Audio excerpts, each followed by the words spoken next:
All right.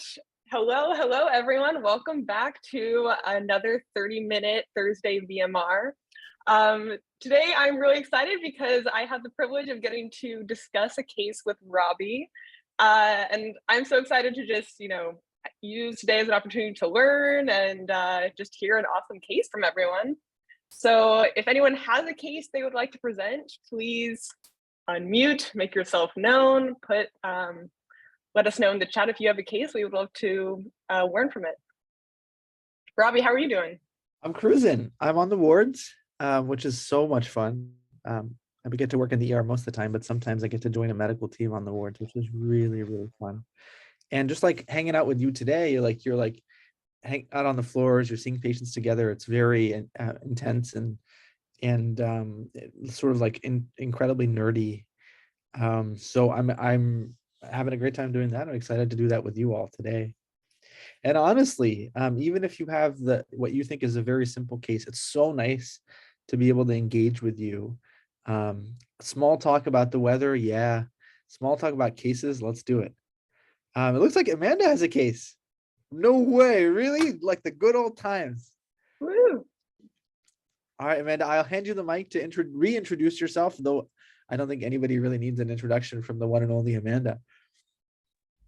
Hi, everyone. I am Amanda. I am from Brazil.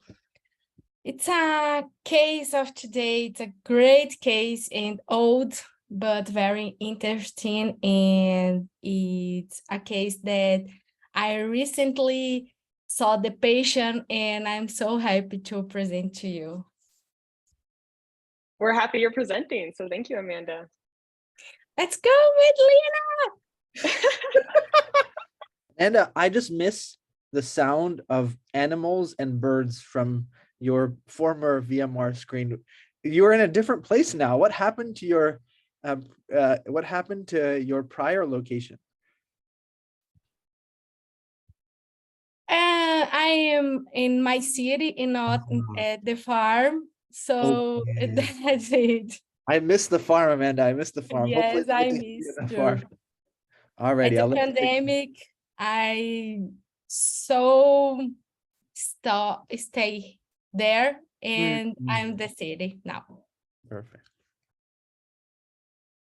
All right, we can't wait, Amanda. Let's start. It's the chief complaint of the patient is seizure for about half an hour. A previous health 26 years old woman with no significant past medical history comes today to complain of seizure, and he was brought by her mother, who informed that the patient had a transition loss of consciousness associated with a seizure. All right, so my headphones just dropped out right when this started. Can you still hear me? Okay, so I'm sorry that my headphones broke out. You can still hear me, right? All right, okay. So what I heard is that the patient came in for a 26-year-old seizure, previously healthy, brought in for transient loss of consciousness. So this is a really interesting chief concern. So for transient loss of consciousness, on some of the past VMRs, we've talked about a helpful mnemonic to think of are the various S's. So one of those being seizures, another one being syncope. You can think of low sugar, and you can also think of more abnormal things like did the person transiently fall asleep, or is there some kind of substance contributing to this presentation? So it's interesting that sounds like the patient's family thought this was a seizure.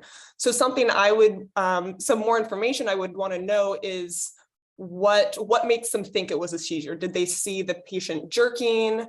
So I would really want to be getting at the question is this really a seizure, or is this something that, maybe seemed like a seizure, but maybe we need, maybe it's not actually a seizure and it's something like syncope that we would want to work up. So I know things that are maybe some further question I would want to know about is there was there like any bladder changes? Were there any tongue lacerations? Was there any jerking of the movements? But really, kind of in summary, transient loss of consciousness, I'm thinking of the syncope, seizure, low glucose. Those are the first things I want to rule out and understand some more questions about why the family thought it was a seizure.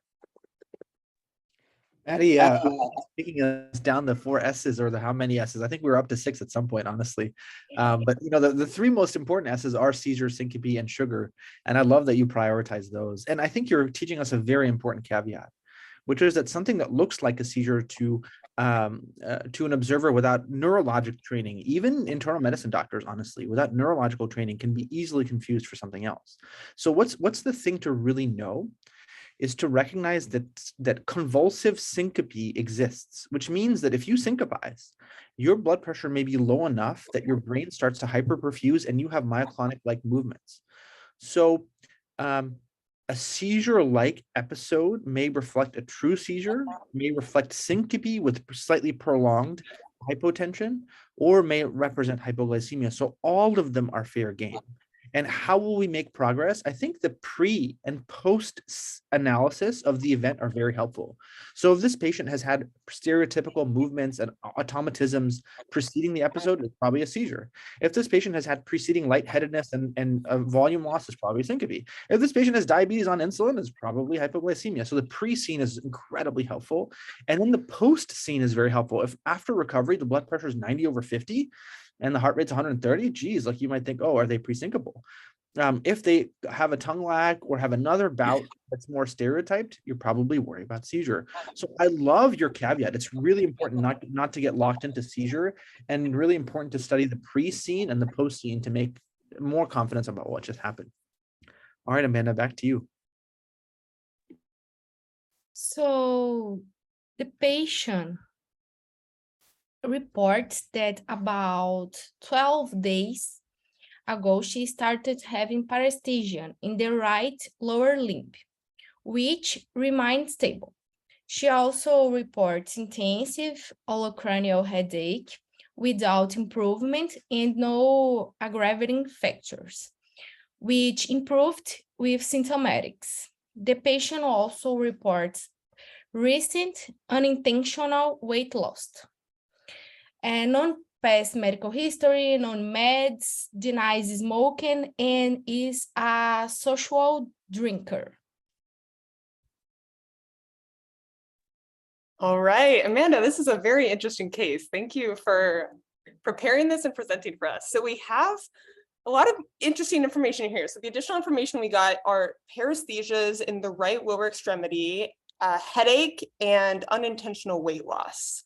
So when I have, and then we also have this transient loss of consciousness. So when we have all these various symptoms, in my mind, I'm trying to figure out what is kind of the primary problem that I want to be focusing my energy on, and what are some of the more accompanying symptoms. And at this point, to be honest, I'm not entirely sure, but I'm going to focus in on a headache, because really what I'm worried about here is there kind of an intracranial process potentially leading to increased intracranial pressure? Like that's kind of a no-miss diagnosis here that I'm worried about.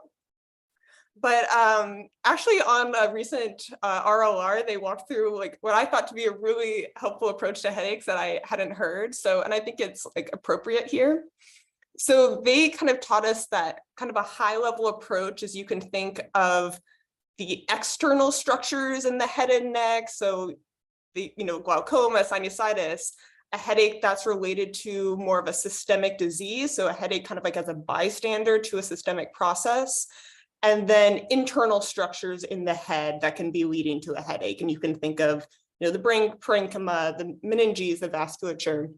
So I'm trying to layer on that approach here and really be mindful of, are there any red flags that are present here that would make me more concerned for a pathology within the head, within the brain? So I think the unintentional weight loss is very concerning, especially in a younger person. Some of the additional questions I would want to know is, what is the severity of this headache? Is there any headache history? So for example, migraines are very common. So yeah, is this just another headache that they've had in the past? And are there any other associated symptoms like photophobia or neck stiffness? And also the time course. I know that 12 days ago, the patient developed paresthesias, but have they had this headache for a few days? Has it just been today? So I really want to know about the time course to, bucket it into acute, subacute, and chronic. Robbie, I'm curious for you, like with all of these, we have the seizure, potential like transient loss of consciousness, paresthesias, headache, like which one are you putting your energy towards? Oh my gosh, that is such a fantastic question, but I have a favor to ask from the chat, and anybody here. Give us a thumbs up if you think Maddie is crushing it. And I will take silence to mean that you're not hearing these words and that you're thinking about something else. Oh, that was superb. Absolutely excellent. And I think that to layer onto your analysis and not to reflect on it, because it doesn't need a reflection. In some ways, you're asking a very, very common question, which is if you have two symptoms, they often are interacting in some way, shape, or form, but just like any dance, there's a lead and there's a follower, right? Ideally, I don't know how to dance, so I would I would definitely be a follower, but I know somebody's supposed to lead. It will never be me. And so here you have headache, and then you can pick another symptom, and you're going to ask yourself, well, is the headache the lead or the follower? Look at all the thumbs up you're getting. So when you have seized, when you have paresthesias, and when you're confused in any way, shape, or form, who cares about the headache? It's a follower. The lead here is this patient literally had a convulsive episode. And the fact that their head hurts a little bit, not so important on the surface. But actually, it is a profound importance. Because if you sit there and you say, hey, you have had paresthesias and now you seized, you don't really know that the problem's in the brain. A seizure could be a result of systemic issues like hypoglycemia or hyponatremia. What does the combination of headache and seizure do? It tells you you're dealing almost with near certainty of an intracranial disease process. So, what is the role of a headache here? The differential diagnosis of seizure and of focal paresthesias includes intracranial and extracranial disease processes, period, right? The presence of a headache may be an unrelated distractor like a migraine, but more likely, given the simultaneous occurrence, the headache helps eliminate the possibility of extracranial disease and narrows in on the chances of an intracranial disease process. So what does the headache do? The headache is a follower, not the lead, because it could be distracting you. But it's hard not to be like, wait, coincidentally, you happen to have a migraine when you're having the seizure and these paresthesias? Probably not. The odds are that this patient has a left-sided disease process contralateral to the paresthesia that she's having. So that's what I would do with it. So I think we're moving pretty quickly to taking a picture of the brain and getting clarity on that. Major caveat. There are some systemic disease process that present with pseudofocality. Hypoglycemia is a big one. Hypoglycemia can actually present with focal neurological issues. So just because something's focal doesn't mean it's in the brain, but the headache and the focality here are very, very suggestive. All right, Amanda, tell us more, please. Oh, sorry, one quick reflection, because Marino brought it up in the chat. It's a really important point. Most neurological diseases, especially acute, are not accompanied by weight loss. Even patients with glioblastoma multiforme typically don't have profound weight loss. Why? Because the body is the neurological system is relatively immunologically secluded from the rest of the body. So the combination here that the chat is highlighting on the weight loss and that you brought it up, Maddie, it's really important to have that make you worry that you're dealing with a focal neurological issue and then a systemic symptom of weight loss. And the most likely scenario, probabilistically, is that you have an occult systemic disease that has gone to the brain. That's how I would be framing this case right now, recognizing that it might just be a focal brain process or it might be a pure systemic process. But this combo of symptoms is very suggestive of something like a metastatic infection in the lungs going to the brain, or metastatic melanoma going to the brain. All right, Amanda, back to you. Oh my God, how I love to present a case. Amazing, amazing. We love to hear it. So let's continue. In the physical exam, the blood pressure was 110/80. Heart rate is 82. Respiratory rate is 20. The sets, it's 96 on room wear. After bio at the time, well, parenting oriented to person, place, time, and in a good regular condition. Pulmonary, cardiovascular, and abdominal physical exam is okay. Extremities without edema and well perfused. And at the time the physical exam, the patient had a new episode of seizure and was stabilized by diazepam. Is a tonical-clonical seizure. So I give the initial labs, and it's a 7.9 hemoglobin. It's a 3,230 of global locals one times. Yes, it's the global leukocytes, and a CD4 count is 134 CD4 cells, 180,000 platelets, 28 urea, 0.5 of creatinine, sodium is 140, and 4.0 of potassium. I will send the labs in the chat.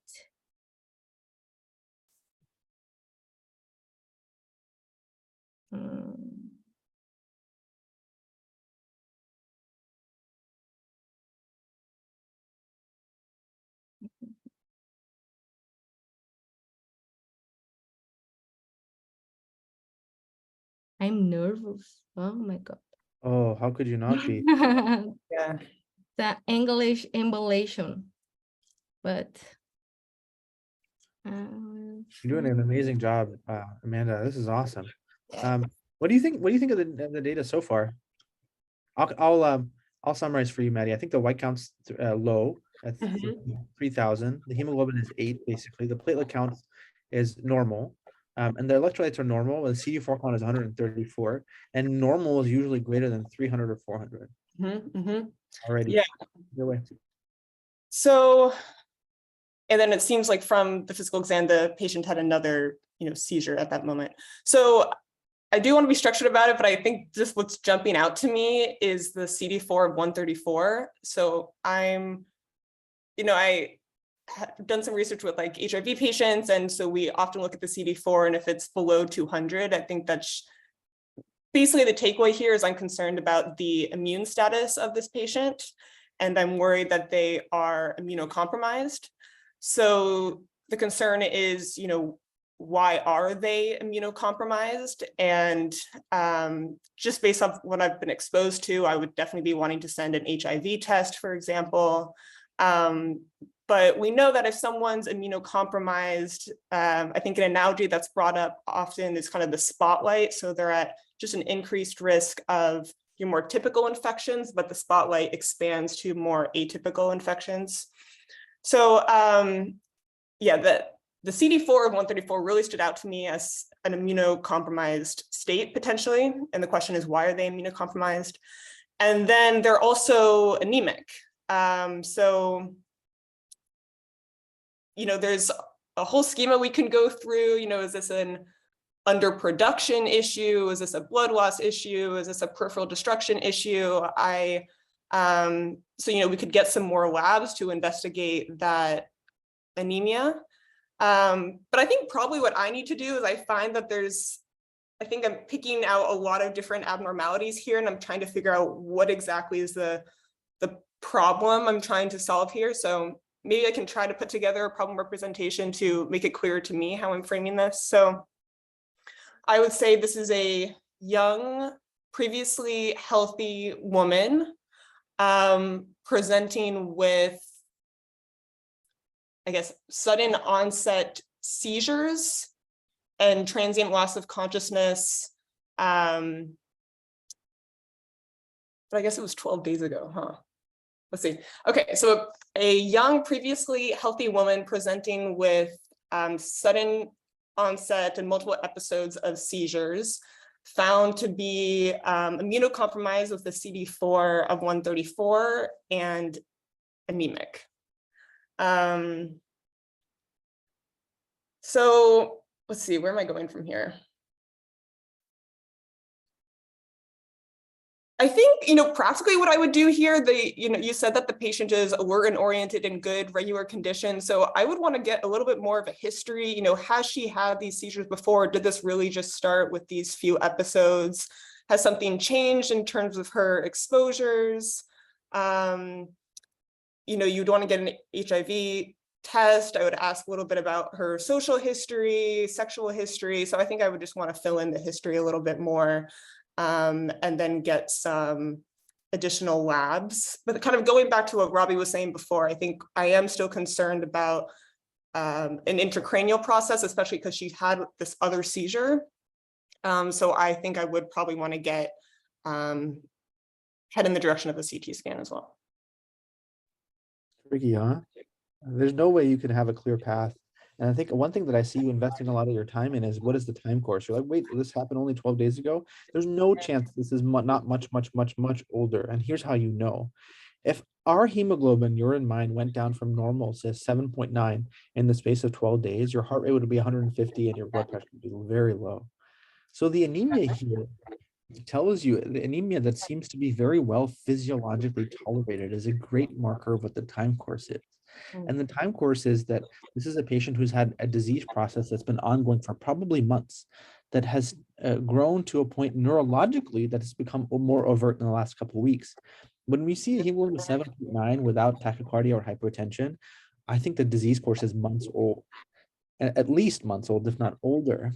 And so the question is, well, how does that help us? I think if you see anemia, anemia and low hemoglobin with low CD4 count, I think this is HIV until proven otherwise. And maybe it'd be proven otherwise because other things can lower your CD4 count.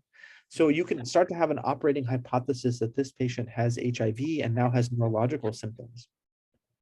But I think, as we talked about earlier, you can make a more compelling case that this patient has HIV and focal neurological symptoms, but also HIV and focal neurological symptoms with a headache. And those things are very evocative of space occupying lesions, of which patients with HIV are fairly at risk for. So, Maddie, if you play around with that thought hypothesis of, oh, I'm worried that there's a focal neurological lesion in a patient with HIV, does that evoke any specific diagnoses for you that you might want to reflect on? If they cross your mind, you might think of doing some specific testing for them now. Yeah, so you're saying space occupying lesions in the context of HIV. Yeah. So some of the things that come to mind are both infections and certain malignancies. Beautiful. So in terms of malignancies, you can think of like a CNS lymphoma. Excellent. I'm not sure in a 26-year-old, I don't know like the age range, but maybe that's a little bit young. In terms of infections, toxo comes to mind. I know you would see kind of like multiple ring enhancing lesions. Yep. And especially you can also use kind of the CD4 count to delineate which infections they're more at risk for. But toxo is that's kind of the main infection that comes to mind. 100%. That's really your short list, honestly. The other things come into consideration are many other things that can cause focal neurological lesions, but those would be in a patient with systemic manifestations. So the differential is actually much longer: Cryptococcus, TB, nocardia, metastatic cancer. But if we prove that this patient has an isolated neurological syndrome from HIV, then toxo and CNS lymphoma are probably the only real considerations. And so I think that's the journey that we're on. We're like, are we going to find a systemic disease, in which case the patient might have metastatic crypto, for example. But if we really say the lungs are clear and the belly is fine and the labs are normal, it becomes much more likely that this is an isolated CNS syndrome in a patient with HIV. And the only other thing to add into your differential diagnosis of very common things is influenced by epidemiology. And where Amanda lives, unfortunately, in addition to toxo, you have to include another T, and that's trypanosomiasis or Chagas disease. So Chagas disease is typically a neuro-GI syndrome, but in patients with HIV, unfortunately, can develop brain abscesses from Chagas. So I think in this patient, it's toxo, CNS lymphoma, and Chagas as your primary considerations. And so you would probably start to think about how you might test them even now, but you're open to the possibility that this localization that we're doing and this assumption that we have of a space occupying lesion is wrong. And it might be proven or falsified. And for that, I'll give the mic to Amanda. So we had a CT cranial with contrast. I don't know if I can show you the image, but and show it an increase uptake ring lesion in the parietal lobe region with periedema. 1 minute, let's show you.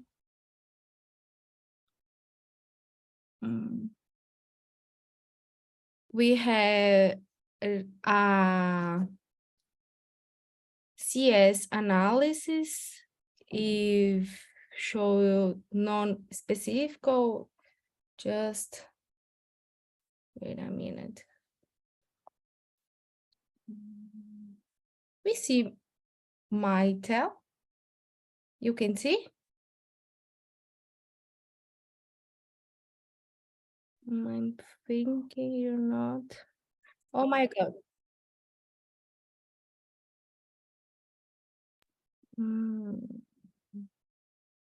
I don't know if you see. I'm not listening you. No, it's okay. I don't think we can And see. we no. So we have 2 exams that give us the diagnosis, and was a HIV test. It's positive, and the toxoplasmas is positive. So this patient tests positive for toxoplasmosis gondii. What do you think? You have a positive HIV and a toxo. What are your thoughts?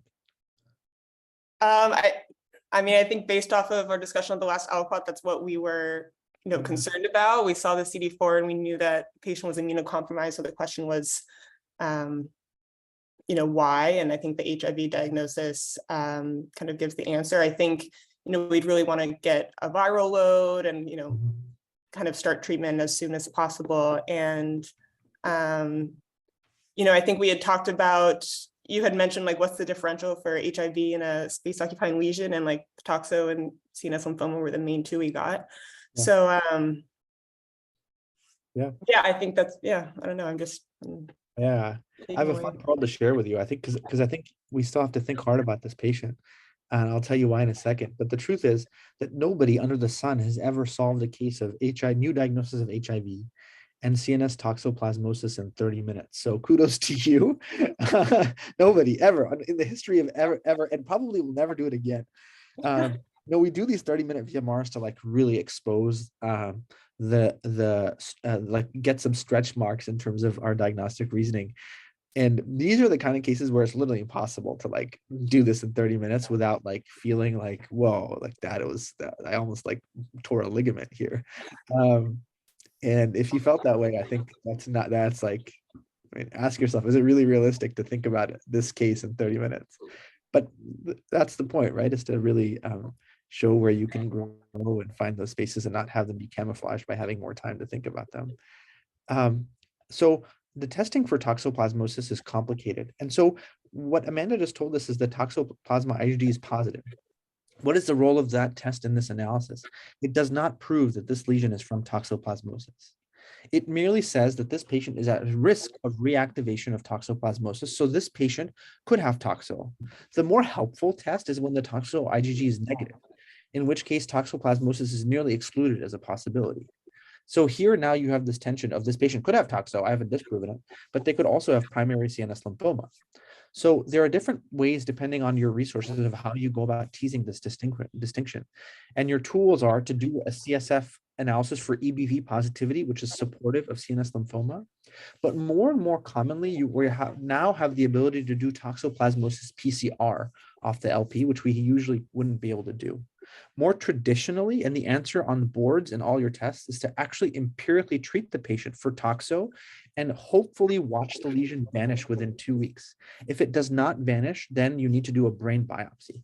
And that would suggest CNS lymphoma. So there's still some thinking to do about this patient, but the toxo IgG gives you license to start empiric treatment and watch the response, which will hopefully be that of improvement.